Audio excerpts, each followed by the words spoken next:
think it might actually be time to put some more paint on our palette because it's running a little low, and also it's been kind of a couple of days since we last painted.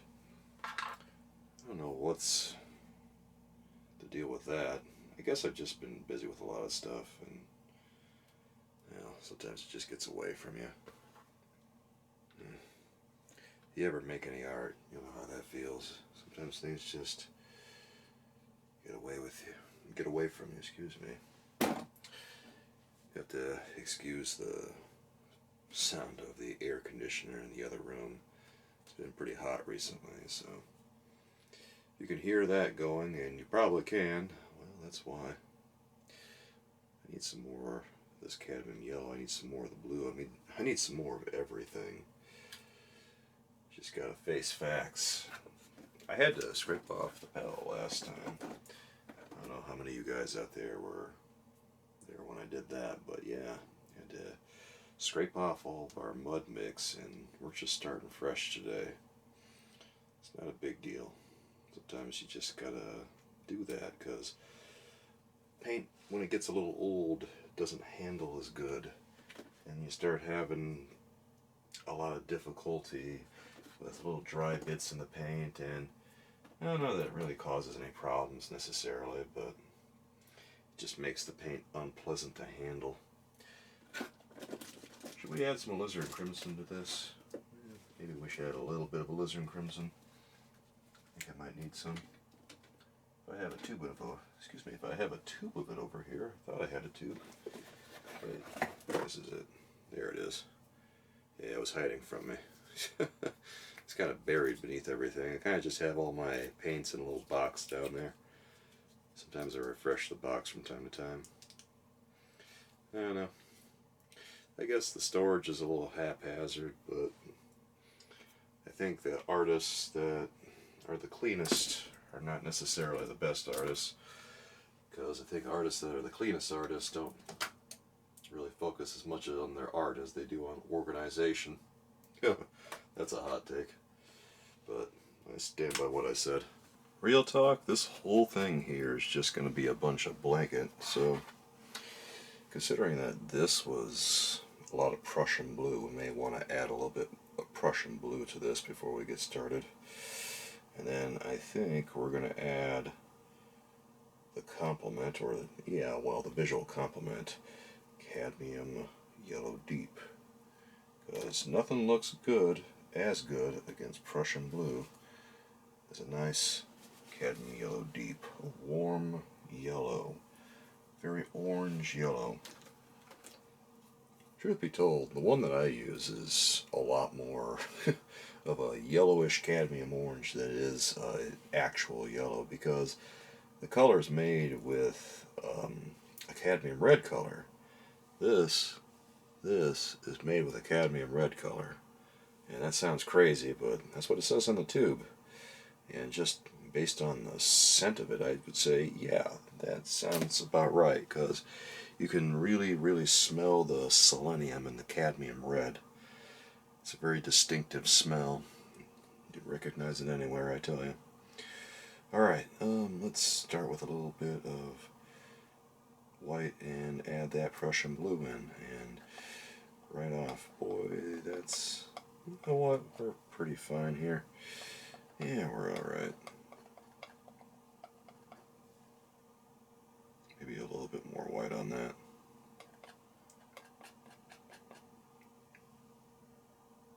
I have a funny feeling that we're going to be adding just a touch of the yellow.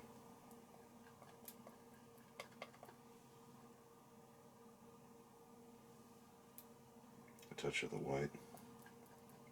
And I think we're going to be somewhere in the ballpark. Maybe we'll add a touch of the red in there too. I don't know.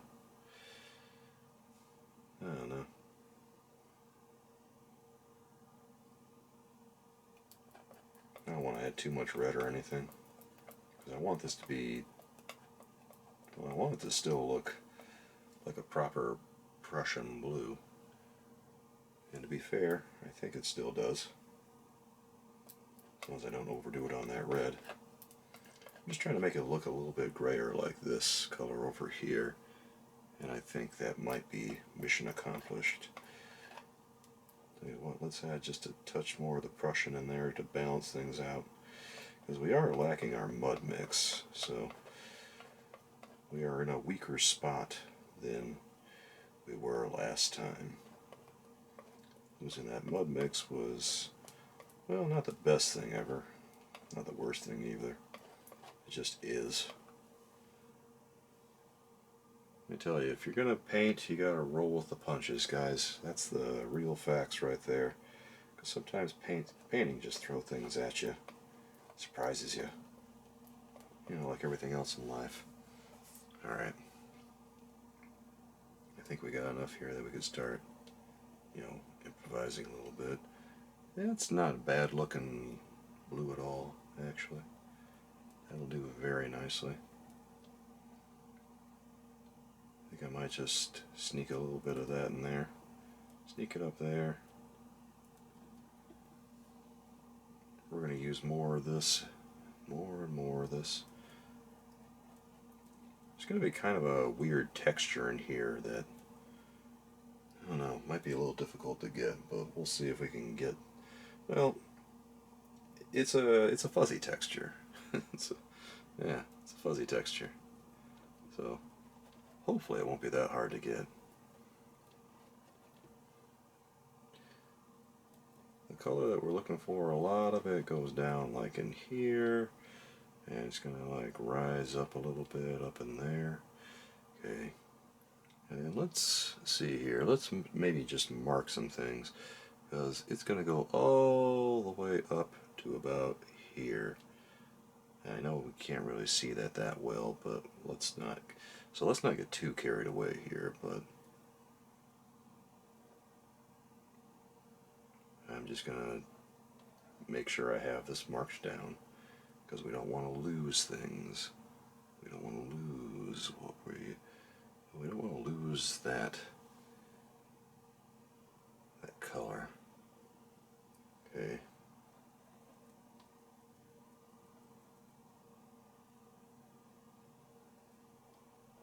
There. Let's throw down some more of that. Right up in there. You know, we're kind of moving off script a little bit, so I'm not going to get carried away. I promise I'm not going to get carried away. You know, you promise yourself that, and you still do it anyway. That's one of the great tragedies of life. The duality of man. Cognitive dissonance. Saying you're not going to do something, but hey, I'm going to do it anyway. Alright.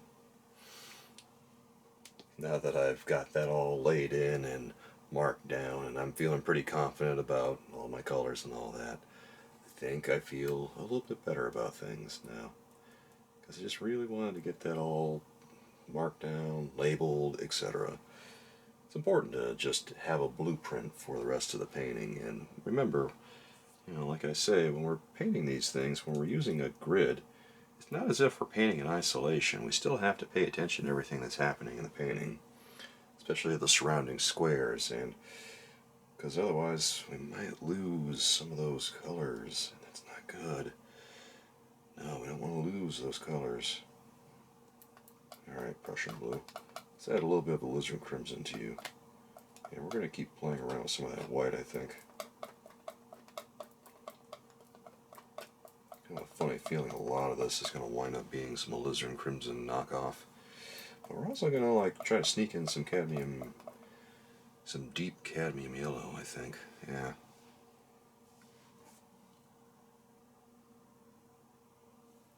Here, let's just toss down a little of this right there. Boom. Prussian blue is a fascinating color. If you use it as a watercolor, in addition to using it as an oil paint, it kind of behaves much differently in each medium. It's kind of crazy the way it does that. Because it's not particularly bright as a watercolor, but it's got some pretty luminous behavior when you use it as an oil paint. It's just endlessly fascinating, the shifts in tone that it has. Because a lot of times it's very greenish. Very, very greenish, but it's a beautiful color. I love using this color. It's just such a complex color. I can't get enough of it. I like it better than phthalo blue, and phthalo blue is what pretty much everyone uses, but I don't know. I've always had a hard time getting out of phthalo blue. You think that would mean I have a hard time getting out of Prussian blue, but something about Prussian blue just rubs me the right way, despite it being really, really strong in its own right.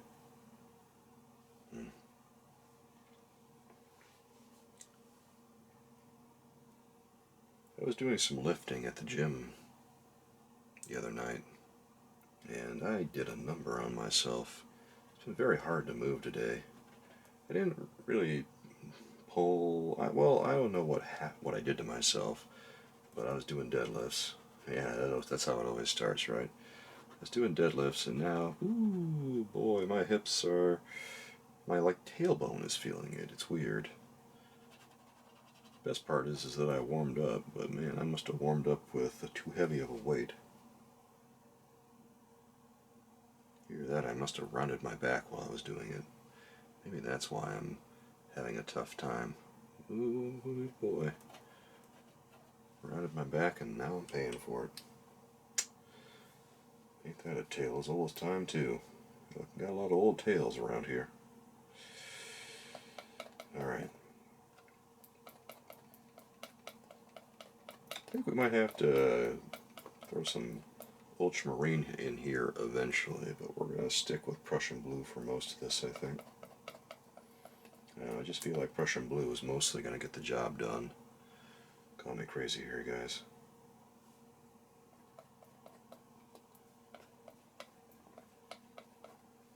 Mixing up kind of a gray color here. Want a little bit more blue in it. I think eventually I'd start using some of the cadmium yellow deep here, but we haven't really gotten into it yet. Been mostly focusing on this triad of colors.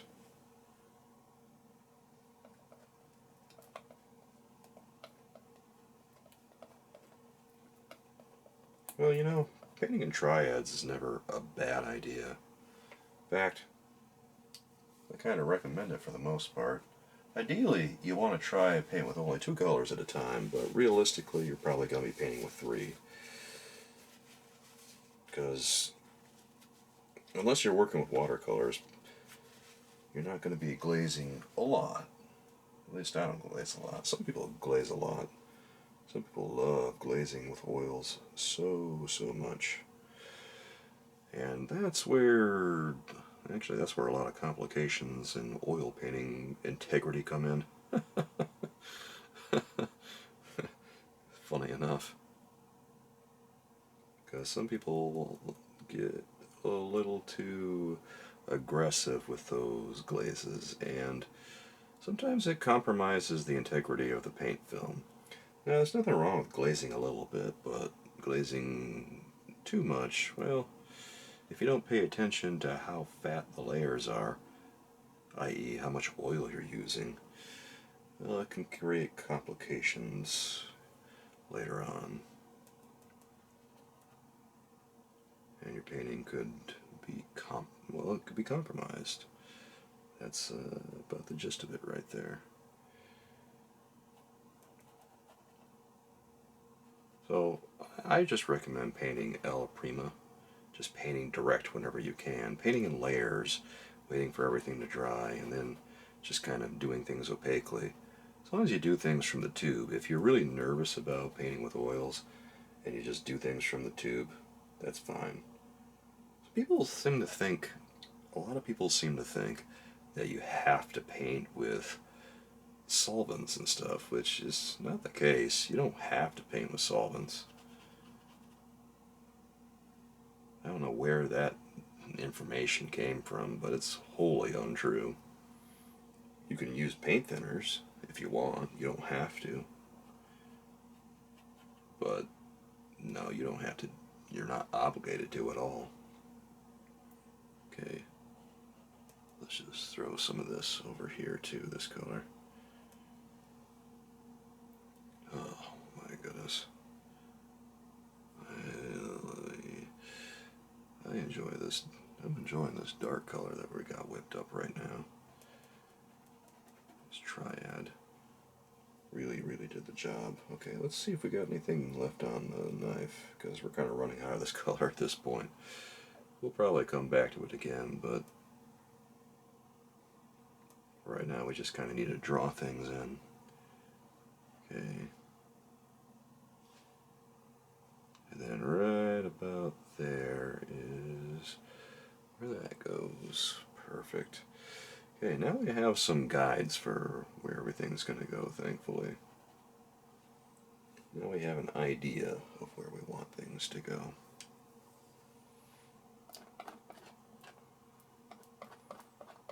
And that's half the battle right there, just trying to figure out where everything's going to go in this big mess we call painting. Anyway, I was doing deadlifts. I was doing a whole workout, and I actually had to cancel the workout, or I had to cut it short because, God, after I did the deadlifts, I felt pretty fine. I was going to go and do some seated rows, but when I tried doing the seated rows with my normal weight, I just didn't really feel like I had it in me. I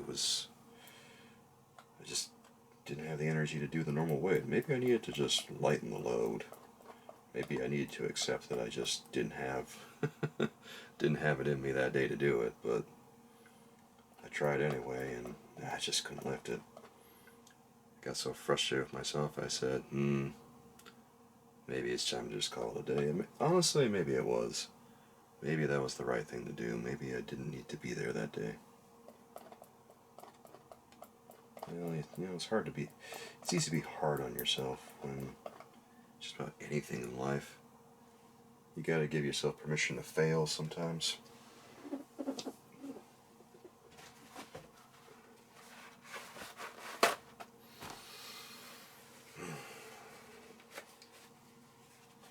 That's why I say, take a lot of big risks when you're painting, so you can't feel bad when they don't all pay off.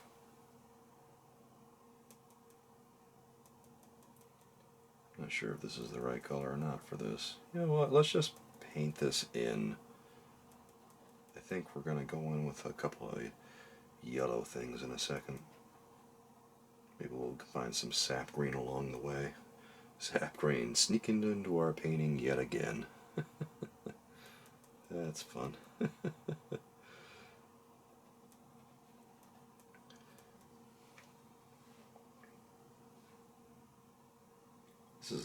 Look how greenish this is. This seems so much more green on the canvas, or green blue, than, I don't even know if this appears the way that I see it.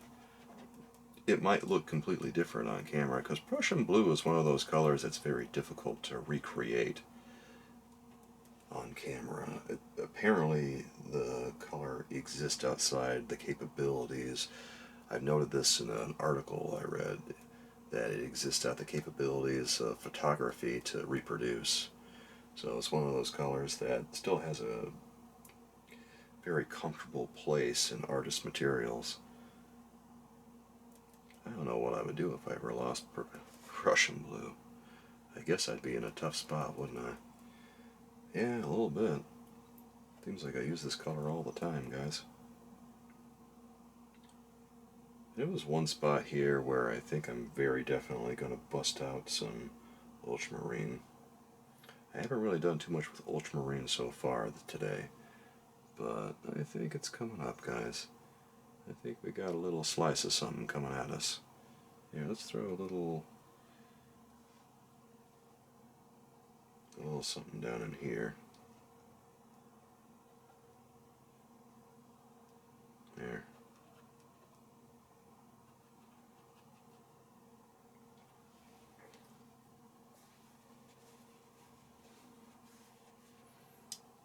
And now, alright, let's do it. Let's get ultramarine into the mix. It's time for him to tag in. God, I've been tag teaming Prussian blue and ultramarine for years, and they're such starkly different colors. And they do things differently. And they're good at it. They're good at it. Here, let me just tack a little something down right there. There. I don't know, I just felt like that needed to go there, and then I feel like maybe a little something needs to go here too. Well, it's the right value, so I guess, I don't know, it just felt right. It felt good. I guess that's the number one reason I like doing some things, is just because it feels good. Sometimes you just can't say no to ultramarine. It's a real bully of a color. No, it's not. Prussian blue is the bully. I'm just talking now. Just saying things. Alright. I think, actually, I just whipped up something that's going to work very nicely for this little slice at the bottom. Because ultramarine kind of fits in right down there, I think. Just toss that in right there. Just pure ultramarine. God. A little white, though. But still. Just love any excuse to throw in a color without hardly doing any mixing. Just add a little white and there she goes. That doesn't happen that often. Sometimes, yeah, you never really see a color that just sits all by itself like that, but, you know, I ain't mad. I love it when that happens, guys. I'm debating what I'm going to do for my workout the next time, because I don't really know. Like, I did my entire chest workout, and that went pretty okay. There wasn't any problem there. I just feel like, sometimes I feel like I'm burning the candle at both ends. Sometimes I feel like I've just got so much to do that I'm losing track of everything. And I don't know how I'm going to do it all. I don't know if any of you guys out there feel that way, but man, sometimes I just feel so stressed out. And I think to myself, man, how am I going to record this video today? Oh, do I have time? And, well, you got to make time for this sort of thing. It's just, it's unfortunate if you don't. Because you don't get better at things by not doing them. And honestly, I am a little out of practice, so being able to get back in to the groove of things, to paint again. I remember for a while I was painting every day for hours and hours. I was doing exhibits for a long time, and for an entire year, I think that was my entire life, was just trying to do paintings and get ready for exhibits and stuff, but eventually I kind of stopped doing that because, well, you don't really make any money doing it. Honestly, it's very expensive if you want to go on and do all these exhibitions and stuff. You lose a lot of money real fast. Because all these exhibitions out there charge you a bunch of money to do them. So, I kind of had to say to myself, honestly, should I be doing this, or should I just invest my time into YouTube? And honestly, I've made way more money doing YouTube stuff than I ever have. Selling paintings at exhibitions and everything. It's hard to sell paintings in real life, because people have such a skewed idea of what they think the cost of art is. Like, if you want an original painting, that's not a small expense. You gotta really want that painting, because paintings, they don't come cheap. I remember a while back, a friend of my mom wanted me to do an entire, like, wall of her apartment, and the paintings she was asking for were very large. She wanted Southwestern style art in her house. And so I did the measurements, and I quoted her like a very low price. It was like God, I think I might have quoted her maybe less than $1,000 or something. I forget, it's been so long. But I was just giving her a huge break, and she still said that was too high, and I'm just looking at her going, well, okay, if you can find a better deal than that, you should take it. I'm not confident she did. She probably just bought some photographs or something, or found some prints someplace. But okay. Well, sometimes things just don't work out. It's all right. It was nice of my mom to at least try to arrange something, even if it didn't work out the way she hoped.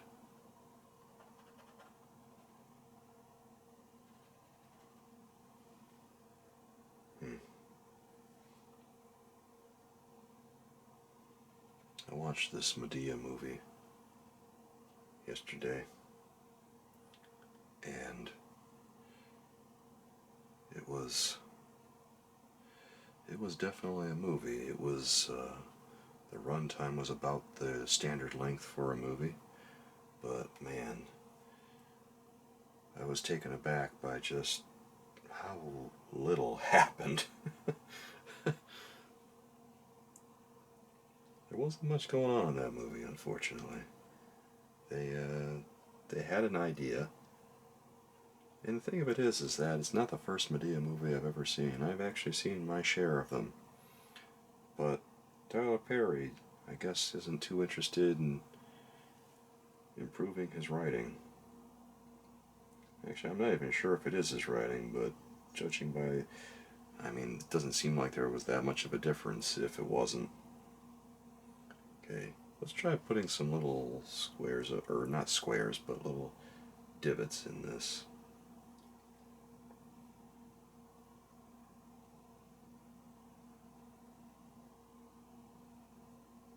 I don't know.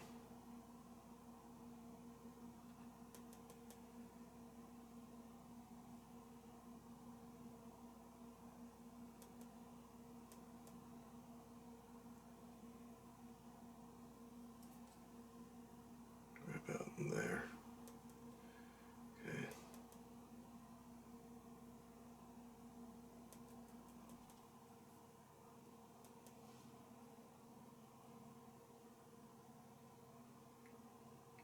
Anyway,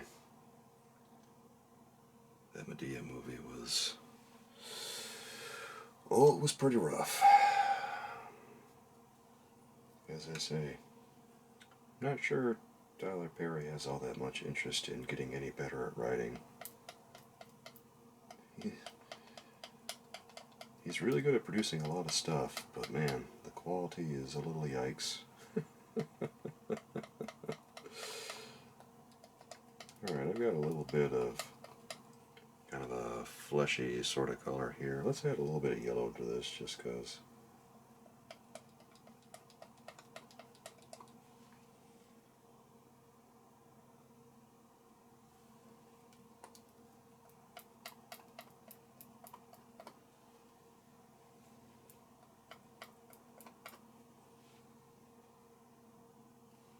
I think if I add that over in some of these little areas, that we might be onto something, guys.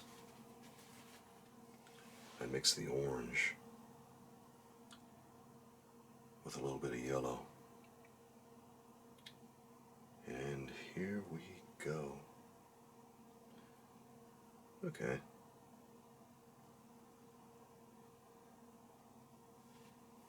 Let's try lightening that a little bit.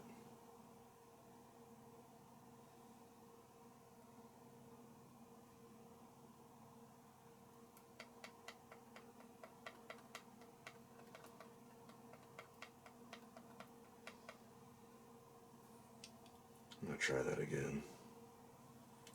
Right here. Okay.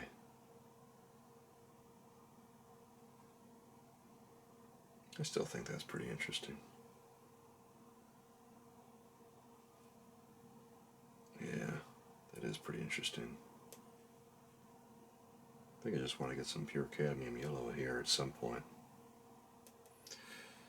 One of the best things I think you can do for your painting is to just try to get some complementary colors in there at times.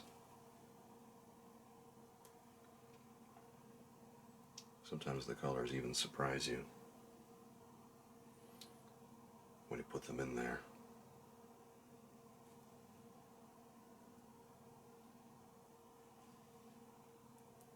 Like, it's kind of shocking how well they fit at times. Even when you think, this will never work in a million years, and then suddenly you put it in there and, oh, actually that doesn't look too bad.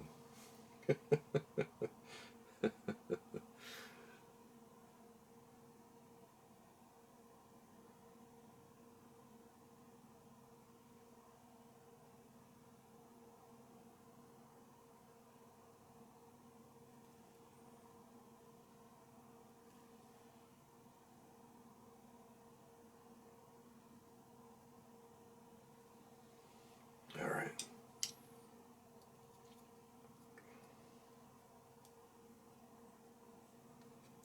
Let me try something. Let me see if I can get this cadmium yellow deep about the same value as the ultramarine or the Prussian blue. Let's see what it looks like. I'm going to try not to get too much.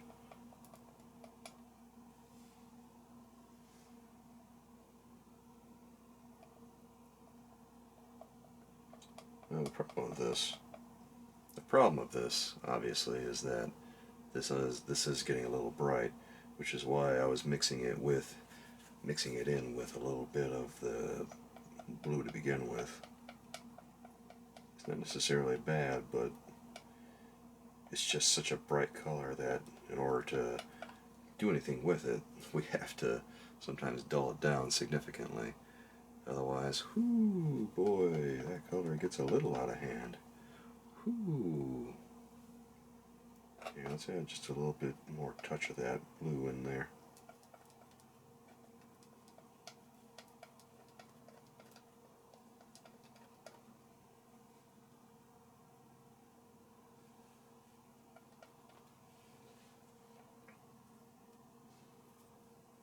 This isn't bad.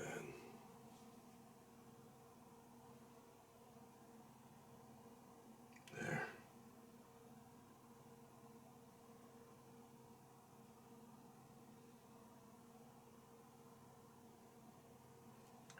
Let's add a few things over in here. There.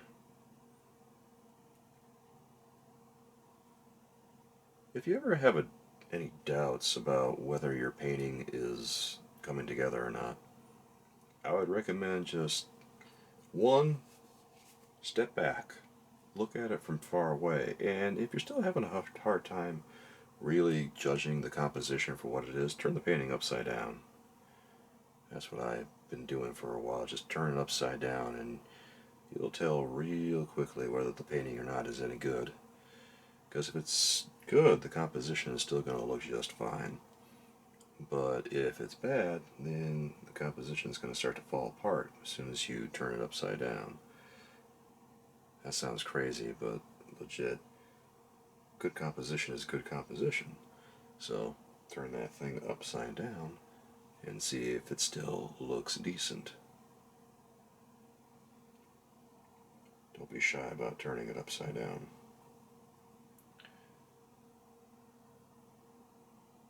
Now, I already know this composition is going to be pretty decent. The one thing that worries me, though, is going to be like all the perspective, because I need to work some of that out. Well, I've already worked it out in the drawing. I just got to make sure that it translates over to the painting well enough, because ideally you're going to have a drawing on hand before you even get to this point. Like, you probably should have a drawing ready to go as you're getting into this.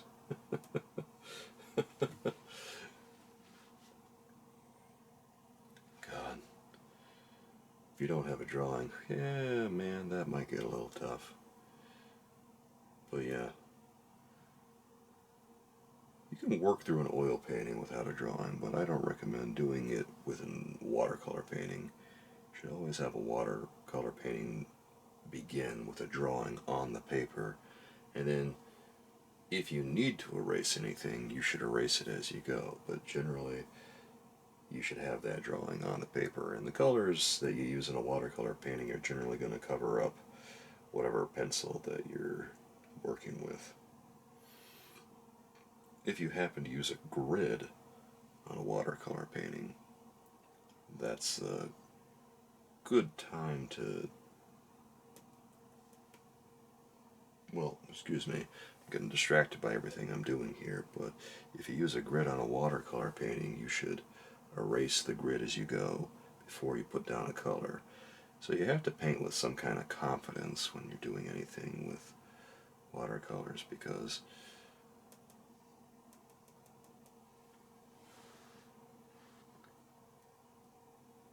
otherwise,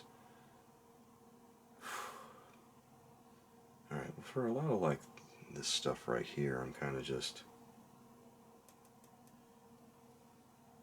throwing in some of those very, very dark yellows and everything over in here, trying to make it look like little fuzzies and all that. I don't even know what the right word for it is, just little fuzzies. Little fuzzies. Little fuzzies. Nailed it.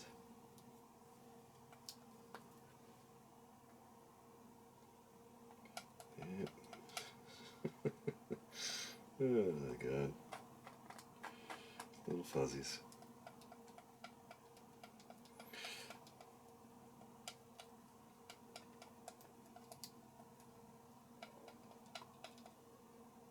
I don't think that you have to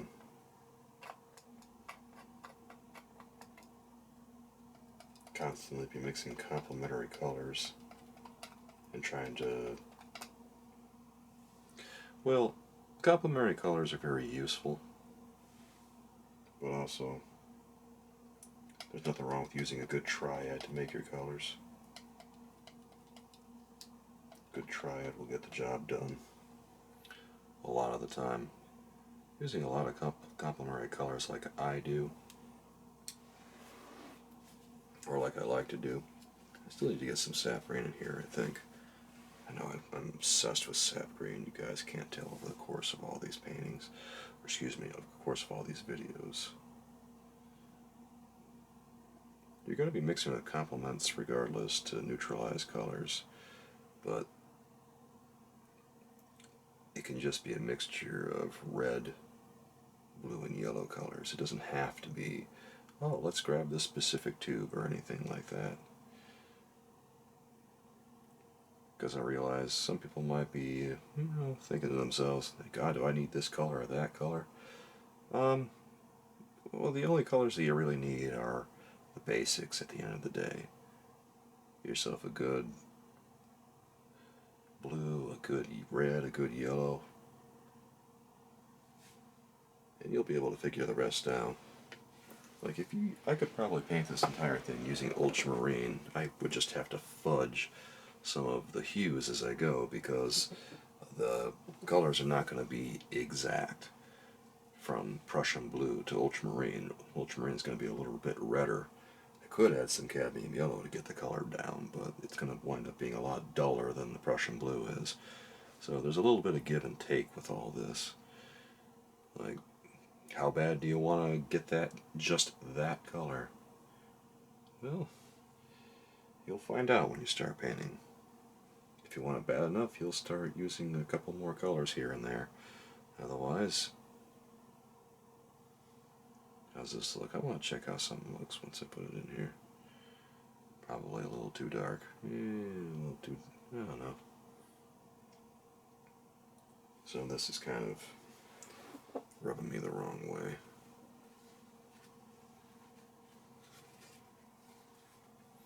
This blanket is surprisingly complex, guys. Well, I love a good challenge, so let's see what we can whip up here. Let's Let's see what we got.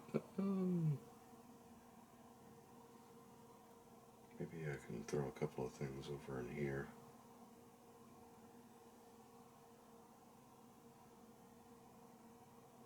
Yeah, just like that.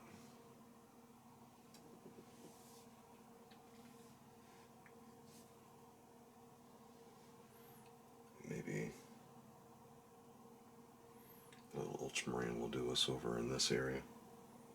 Maybe if we use it to kind of give ourselves a buffer on the transition between these tones. Like right there.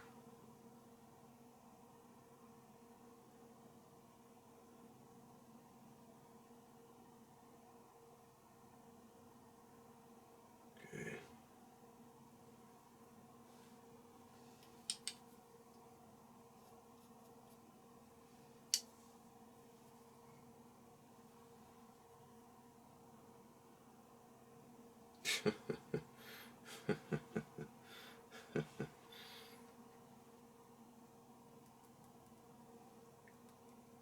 Trying to concentrate here.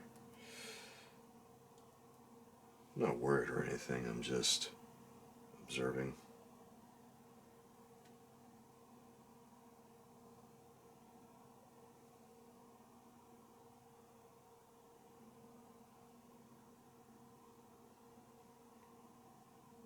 And then maybe over here we'll throw a little something down this way too.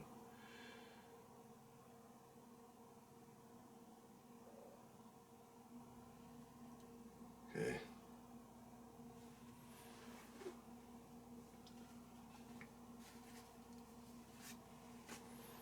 This isn't so bad. How much further do we want to take this? It's hard to say sometimes. Sometimes the temptation to take things too far can be a little great. Sometimes you feel like you just want to keep pushing your luck.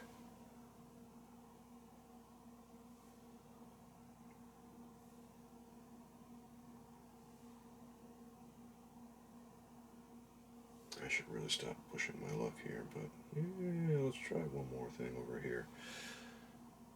Let's just put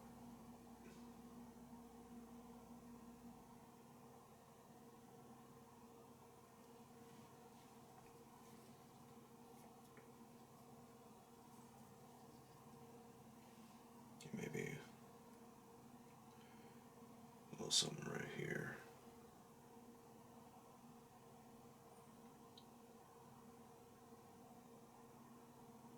Yeah, a little line right there.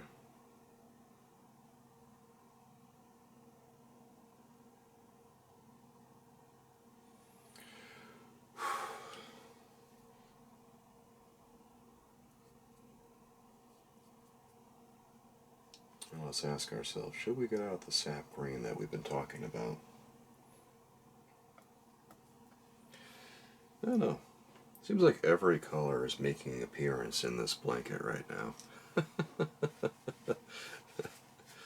Almost every color that we have is making an appearance in this blanket. I think the only one that hasn't made an appearance are like Viridian, Cadmium Red, and Cadmium Red Light. And that's about it. Well, I guess I have a whole tube of this Cerulean Blue Genuine. Cerulean Blue. I wonder when I'm going to bust this out. Maybe I'll start using it for skin stuff. I don't know. Maybe.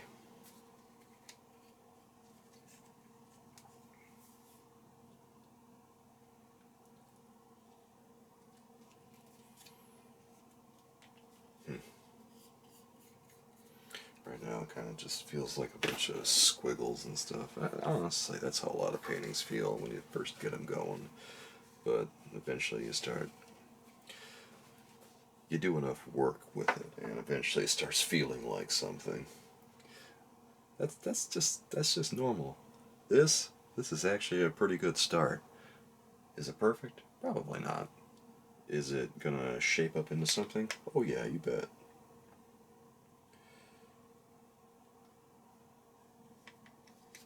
I think people get impatient and expect that their paintings are going to look like something immediately. That's just not how it works. God, if only. You know how badly I wish my paintings would just work themselves out? That would be the dream right there. God, a painting just works itself out without me having to do any work. Sign me up. I wish. Alright. Let's get a little bit more of the sap green in here. See how we do with a little bit more of that cadmium yellow deep in there. What's this going to look like? I wonder. Is this color going to be any good?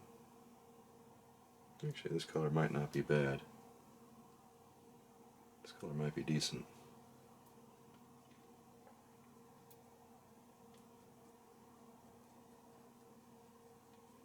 Yeah. I think we got ourselves something that's going to work here. Because we're kind of whipping up a little bit of an ochre color on this one. A little bit. Yeah. A little bit of an ochre color here, guys, because check that out.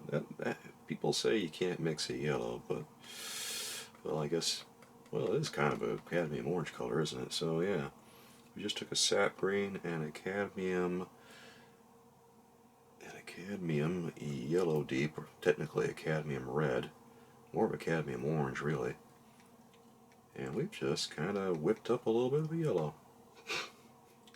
God, it's wild how things work sometimes. Alright. Let's start testing some things out. I want to see how this looks when we put it in. Look at that. That is very vibrant, isn't it? Like you can just see the glow on it. Oh yeah, we have to try that out. Here goes. See? A little bit of a glow right there. A little bit of a glow right here. And that color is just kind of making things come to life ever so slightly there. Whew. Yeah.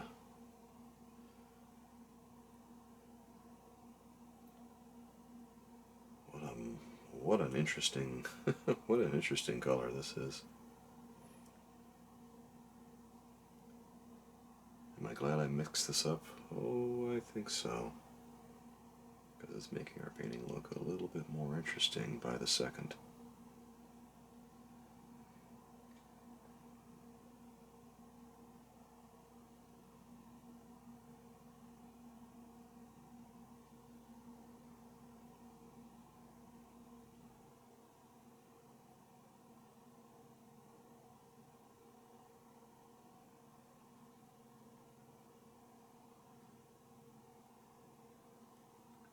Let's try. Well, I don't know if I want to abuse it too much, but you know, maybe we do. I do want to put this a few more places, so let's find an excuse to use it. Because like I say, it's an interesting color. And we don't let interesting colors go to waste, do we? Nope. We sure don't. We try to find excuses to put them in paintings. Because it makes paintings fun. It's not all fun in games, though. At the end of the day, this is pretty serious business. I think one of the most overused phrases in reference to art and creative activities is have fun. And I guess in a sense you are having some fun, but this is also serious work that we're doing here. This is a painting that ideally makes you feel complete and also makes me feel complete. We aren't just fooling around here, we're getting down to the business of self-expression.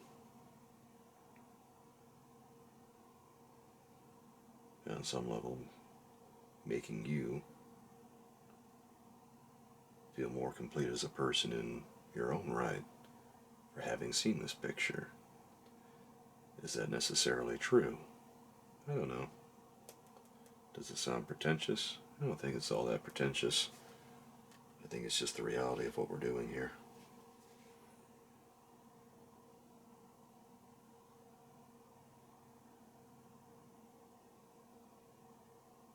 Once again, sap green rears its ugly head and gets itself in our painting. I just can't stay away from this color, guys. You're gonna have to pry this color from my hands. Sap green. Sap green and cadmium yellow deep. The colors that just permeate my paintings. Can't help it. Alright. I think we're gonna just leave that color the way it is before we overdo it. Because as good as it is, we might overdo it if we keep going. But hey, at least we know we can make a yellow pretty readily, can't we? Bright yellow? No. But then again, that's just not in the cards.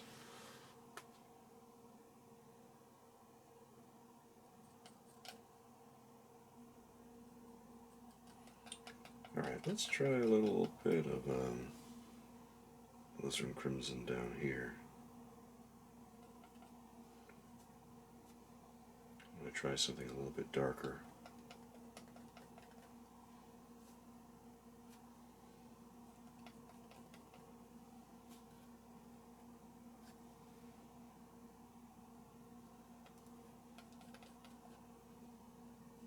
I don't know, let's just mix a little bit of the ultramarine with that. Try to get it closer to what we want.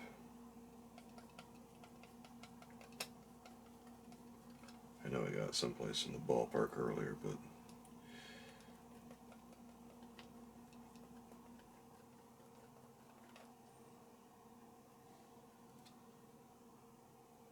with this very blue violet color.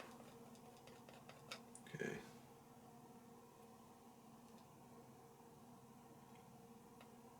Yeah, it's just a slight tint of violet in there.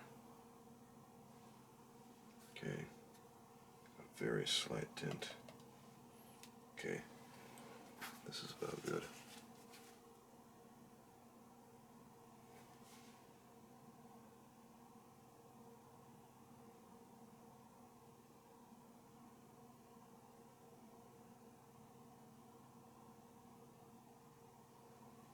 There.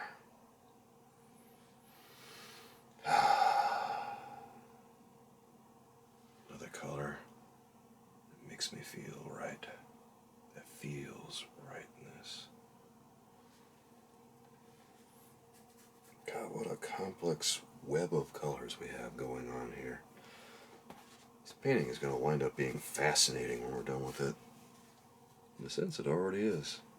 Alright. Well, now we're going to have a whole pile of mud. A new pile of mud. Pile of fresh mud. This is going to be just what the doctor ordered.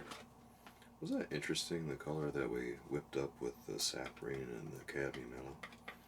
That was a great color. We're going to have to think of that color combo more often when we need something a little closer to that. Because, man, that kind of looks real nice up against Prussian blues and ultramarines and stuff. Just blues in general. Because, I don't know if you knew this, but gold yellows look real nice. Real nice when they're up against blue colors. Yellows in general tend to look really nice up against blue. But for Prussian blue, yeah, that gold color looks real good up against it. Maybe less of ultramarine. Just pure yellow works great for ultramarine because it's such a violet color. I'm talking about visual complements right now, which to use those in a painting we kind of have to set the colors up against one another to make it work. Unless we're just kind of throwing a bunch of pointless dots on things, in which case things work a little bit differently then. I don't know, painting sometimes is complex, but in general, your paintings tend to pop a lot more when you have visual complements resting up against one another. But you color mix with mixing complements. They're two different things. It's just something I do sometimes when I'm painting, try and add a little bit more dynamic feel to my paintings. Okay, I think that we've got ourselves a little very conservative pile right there. Nothing too exciting. But at least it's usable for next time. Some cadmium yellow on my fingers, guys. Yeah. Naturally.